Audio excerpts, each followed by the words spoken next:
तो आइए अब हम एनसीईआरटी बुक का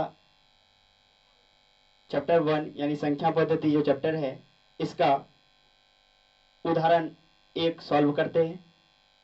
जब हम सभी उदाहरण को सॉल्व कर लेंगे तब नेक्स्ट क्लास में आप लोगों को चैप्टर या क्वेश्चन को सॉल्व करवाया जाएगा। देखिए आपको डिस्प्ले पर क्वेश्चन दिखाई पड़ रहा होगा उदाहरण 1 का, एनसीईआरटी संख्या पद्धति चैप्टर का उदाहरण 1। पहला क्वेश्चन देखिए डिस्प्ले पर आपको क्वेश्चन दिखाई पड़ रहा होगा। पहला क्वेश्चन दिया गया है,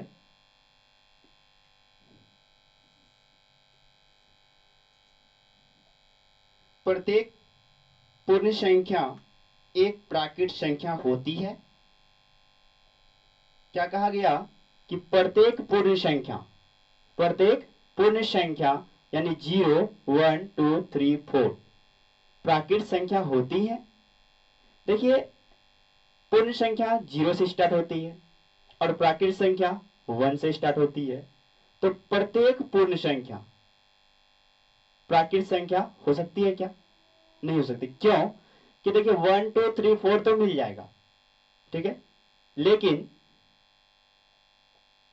0 तो नहीं मिलेगा। तो 0 एक पूर्ण संख्या है लेकिन वो प्राकृत संख्या नहीं है। तो इसका कारण भी बताना है, इसलिए यहां लिखेंगे ये कथन जो दिया गया वो क्या है? असत्य है। अब बात आती है कि असत्य क्यों है, कारण लिखना है। तो लिखेंगे क्योंकि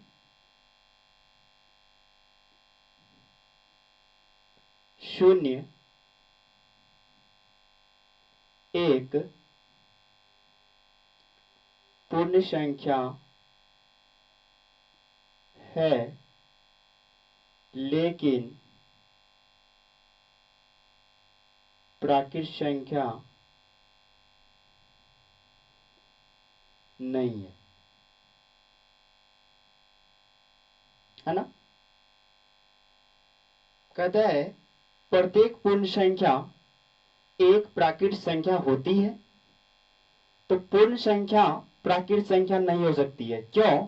गिनती वाला तो मिल जाएगा 1 2 3 4, लेकिन 0 नहीं मिलेगा। पूर्ण संख्या में 0 है लेकिन प्राकृत संख्या में 0 नहीं है। यह कथन असत्य है क्योंकि शून्य एक पूर्ण संख्या है लेकिन प्राकृत संख्या नहीं है। अब आते हैं सेकेंड नंबर क्वेश्चन पे, उदाहरण 1 का क्वेश्चन नंबर सेकेंड।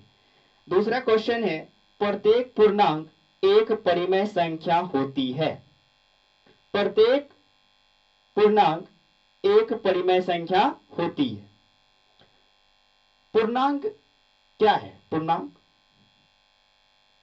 -1 -2 0 1 2 यही है पूर्णांक।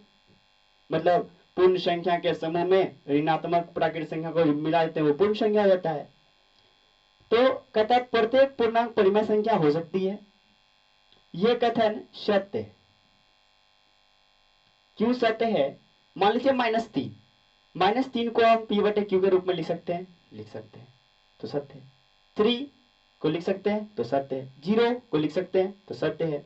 यानी प्रत्येक पूर्णांक परिमेय संख्या हो सकती है। क्यों हो सकती है? क्योंकि सभी पूर्णांक को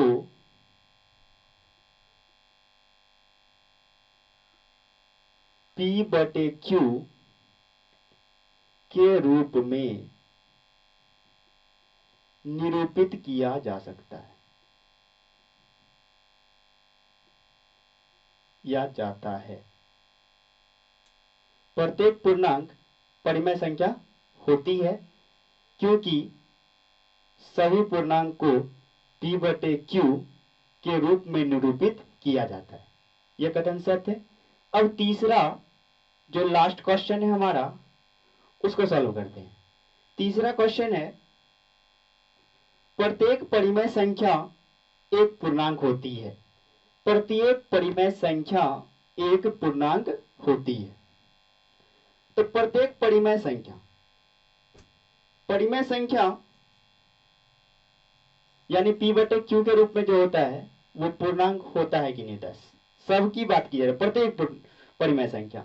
तो ये देखिए परिमेय संख्या मान लीजिए 3 है, तो ये तो p बटे q में आ गया, ये पूर्णांक भी है, ये तो यहां सत्य हो जाएगा। लेकिन अगर हम ले -5 तो -5 ये भी सत्य हो जाएगा क्योंकि पूर्णांक भी है परिमेय भी है। लेकिन इसी की बात करें कि 2/3, 2/3, 2/3, 2/3 परिमेय तो है लेकिन ये पूर्णांक है क्या? नहीं है। तो ये कथन असत्य हो गया कि प्रत्येक परिमेय संख्या पूर्णांक होती है, तो ये असत्य है, तो लिखिए असत्य, तीसरा का आंसर। और क्यों असत्य है? जैसे क्योंकि 2/3 की बात करते हैं तो 2/3 एक परिमेय संख्या है परंतु या लेकिन 2/3 पूर्णांक नहीं है। बटे वाला पूर्णांक कहलाता है क्या? नहीं ना, सिर्फ कौन कहलाता है? माइनस वाला, प्लस वाला और शून्य। ऋणात्मक, धनात्मक और शून्य ये सब पूर्णांक होते हैं, लेकिन ये 2/3, 3/7 ये सब पूर्णांक नहीं है। तो तीसरा का आंसर हो गया असत्य, क्योंकि 2/3 एक परिमेय संख्या है लेकिन 2/3 पूर्णांक नहीं है। तो हम कह सकते हैं कि प्रत्येक परिमेय संख्या पूर्णांक नहीं हो सकती।